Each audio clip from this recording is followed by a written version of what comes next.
नमस्कार साथियों, आपका बहुत-बहुत स्वागत है हमारे यूट्यूब चैनल में। और इस वीडियो के अंतर्गत आपको बहुत ही इम्पोर्टेंट इन्फॉर्मेशन देने जा रहे हैं कि आपकी जो न्यू एजुकेशन पॉलिसी है, वो आपकी अब इम्प्लीमेंट हो रही है। न्यू एजुकेशन पॉलिसी 2020 वाली। यहाँ पर आपके शिक्षा में ये किस तरीके से सुधार लेकर आएगी, क्या-क्या नई चीज़ों को अपनाया गया है, क्या-क्या स्टेजेस रहेंगी और क्या-क्या इसमें सुधार किए गए, सब इस वीडियो के अंतर्गत जितने भी मोस्ट इम्पोर्टेंट पॉइंट हो सकते हैं उनको हमने यहाँ पे लिया गया है। तो आप अच्छे से इसे समझ सकते हैं।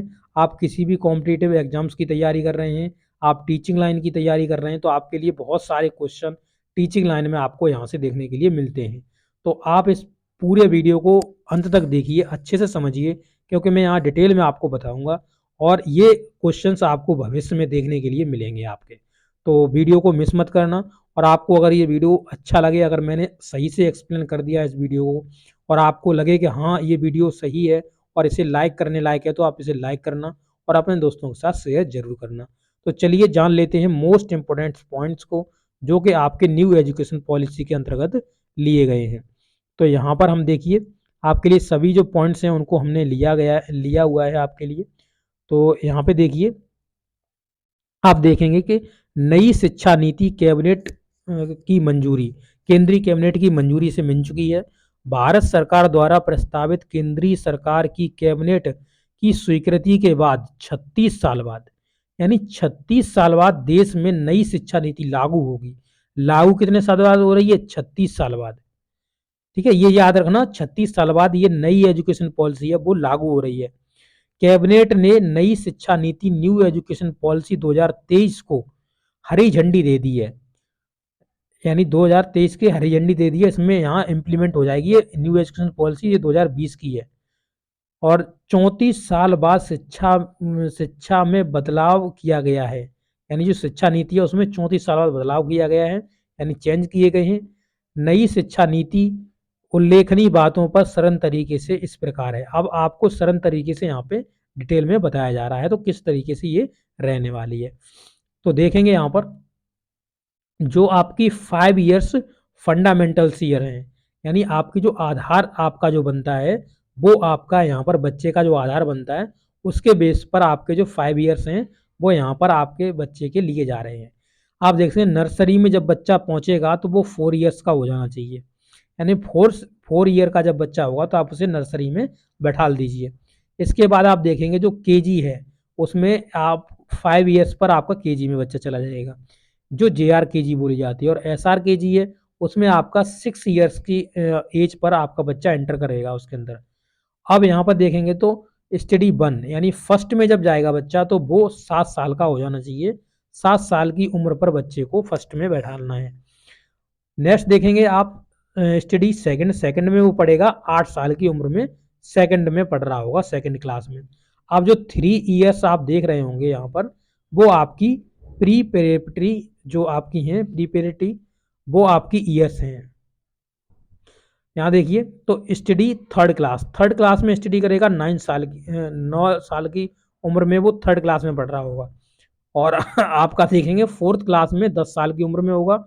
और 10 जो आपका 5 है, 5 क्लास में वो 11 ईयर्स की एज में पढ़ रहा होगा, 5 में। 3 ईयर्स आपका मिडिल एज है, तो इसमें देख लीजिए जो मिडिल एज है, मिडिल ईयर्स हैं, वो आपकी 3 ईयर्स में जाएंगी, मतलब 3 ईयर्स इसमें इन्वेस्ट होंगी। जैसे क्लास 6 में वो 12 वर्ष की एज में होगा, 7 में 13 ईयर्स की में होगा, और 8 में वो 14 ईयर्स की एज में होगा, 8 में पढ़ रहा होगा। आगे 4 ईयर्स होंगे वो सेकेंडरी के लिए जाएंगे। तो आप देख सकते हैं यहाँ पर 9th में बच्चा होगा तब 15 साल का होगा। और आपका स्टडी, आपका जो 10th की क्लास पे जाएगा वो आपका 16 ईयर्स की में 10th में एंटर कर जाएगा। आगे देखेंगे जो आपका 11th का दिया हुआ है उसमें 17 ईयर्स में। और आप देखेंगे तो यहाँ पर 18 ईयर्स में आपका 12th की क्लास में बच्चा एंटर करेगा, 18 ईयर्स में 12th में आ जाएगा। अब देखिए यहाँ पर खास बातें जान लेते हैं, क्या क्या खास बातें दी गई हैं उनको हम यहाँ पे पढ़ लेते हैं। ठीक है, तो देखिए यहाँ पे थोड़ा इसे बड़ा कर लेते हैं। देखिए खास बातें, केवल 12वीं क्लास में होगा बोर्ड, 12वीं क्लास में केवल बोर्ड रखा जाएगा। यानी उससे पहले बोर्ड को नहीं रखा जाएगा, यानी बोर्ड के एग्जाम तो आपके नहीं लिए जाएंगे। एम फिल होगा बंद, एम फिल जो होगा उसे बंद कर दिया जाएगा। कॉलेज की डिग्री 4 साल की, 4 साल की कॉलेज की डिग्री को रखा जाएगा। 12वीं जो 10वीं है, 10वीं को क्या कर दिया जाएगा, न्यू एजुकेशन पॉलिसी में ये जो 10वीं है वो खत्म है, यानी 10वीं की क्लास को नहीं रखा जाएगा। अब आगे देखेंगे, अब 5वीं तक के छात्रों को मातृभाषा, स्थानीय भाषा, राष्ट्रभाषा में पढ़ाया जाएगा। बाकी विषय चाहे वे अंग्रेजी ही क्यों न हो, एक सब्जेक्ट के तौर पर पढ़ाया जाएगा। अंग्रेजी ही और क्यों ना हो, परंतु उसे क्या पढ़ाया जाएगा, एक सब्जेक्ट के तौर पर पढ़ाया जाएगा। तो आप भाषा देख सकते हैं, बच्चे की मातृभाषा होगी, स्थानीय भाषा होगी जो उसके जो स्थान विशेष में बोली जा रही होगी, राष्ट्रभाषा होगी जो राष्ट्र की जो भाषा है उसको बोला जाएगा, उसको पढ़ाया जाएगा, और अंग्रेजी जो होगी वो आपकी विषय के तौर पर आपको पढ़ाई जाएगी। नेक्स्ट देखेंगे पॉइंट नेक्स्ट देखिए, पहले 10वीं बोर्ड की परीक्षा देना अनिवार्य होता था। पहले 10वीं, अभी जैसे आप वर्तमान में देख लीजिए कि 10वीं की परीक्षा बोर्ड की दी जाती है, जो अब नहीं होगा, अब अनिवार्य नहीं है ये चीज, 10वीं की जो बोर्ड की परीक्षा है। 9वीं से 12वीं क्लास तक सेमेस्टर में परीक्षाएं होंगी, यानी सेमेस्टर वाइज आपकी परीक्षाएं होंगी, यानी आपका छः मतलब जो महीने होंगे उस पर आपके सेमेस्टर करा लिए जाएंगे। तो सेमेस्टर में आपकी 2-2 सेमेस्टर एक साल में जरूर ये बांट के चलेंगे। स्कूली शिक्षा को 5-3-3 और 4 में बांट दिया गया है। 5-3-3 देखिए, ये आपका प्रारंभिक में जब चलेगा तब 5 साल का है, जो आपको बता दिया मैंने। फिर आपका ये आपका हो जाएगा, नेक्स्ट देखेंगे तो ये आपका जो हो जाएगा वो 3rd 4th और 5th का हो जाएगा। और फिर उसके बाद आप देखेंगे जो ये 3 ईयर्स आपको दिख रहे होंगे, तो ये जो 3 दिख रहा होगा उसमें जब आप चले जाएंगे, मतलब कितने तक चलेगा, 5 तक चले जाएंगे, फिर आप 8 तक आएंगे तो 6 7 8 करेंगे, तब ये 3 ईयर्स है आपका। और 4 लिखा हुआ है वो आपका 9th है, 10th है, 11th है और 12th है, इसमें आपके 4 ईयर्स निकल जाएंगे। इस एग्जाम्पल से आप अच्छे से समझ पाएंगे इस चीज़ को, ठीक है। चलिए आगे देखते हैं, क्वेश्चन नंबर मतलब जो पॉइंट नंबर नेक्स्ट देखते हैं। वहीं कॉलेज की डिग्री 3 और 4 साल की होगी, 3 साल की या 4 साल की आपकी कॉलेज डिग्री रखी जाएगी, यानी ग्रेजुएशन से पहले पहले साल पर सर्टिफिकेट, दूसरे साल का डिप्लोमा और तीसरे साल की डिग्री मिलेगी। पहले साल अगर आपने 1 साल कंप्लीट कर दिया तो आपको सर्टिफिकेट मिलेगा, दूसरा साल आपने कंप्लीट कर लिया तो आपको डिप्लोमा मिलेगा, और तीसरी साल आपने अगर कंप्लीट कर ली तो आपको पूरी डिग्री दी जाएगी उसकी, ठीक है। तो ये चीज़ आपको याद रखनी है। नेक्स्ट आगे बढ़ेंगे, पॉइंट नंबर नेक्स्ट देखेंगे। 3 साल की डिग्री उन छात्रों के लिए है जिन्हें हायर एजुकेशन नहीं लेना है। 3 साल की जो डिग्री होगी वो उन बच्चों के लिए होगी जिन्हें उच्च शिक्षा में नहीं जाना है।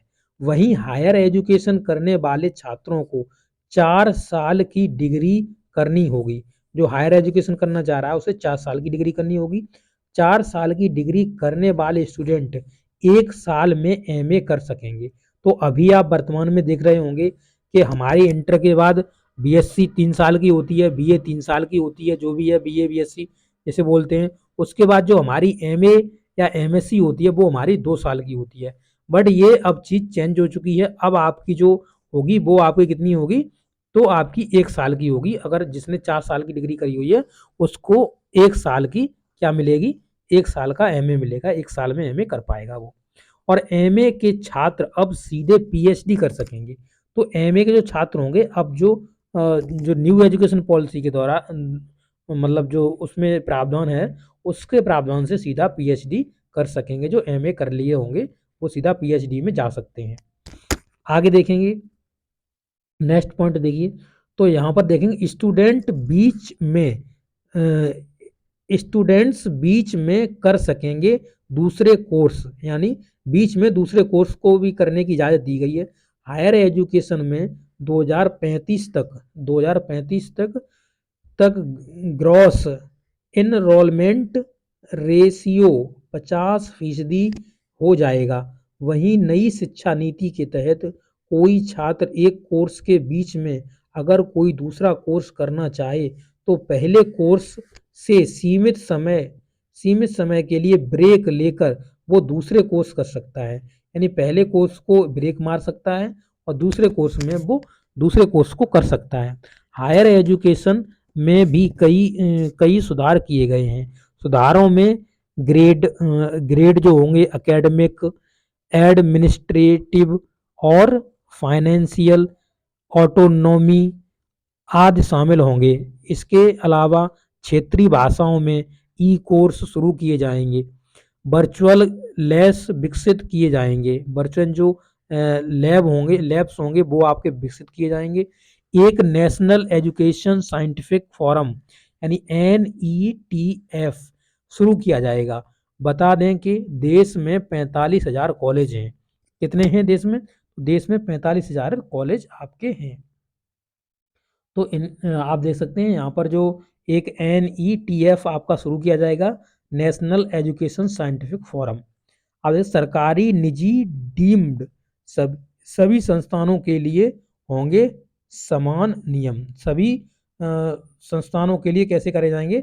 सभी समान नियम किए जाएंगे, सभी में एक ही नियम चलेगा, समान नियम चलेंगे। धर्मेंद्र प्रधान शिक्षा मंत्री भारत सरकार।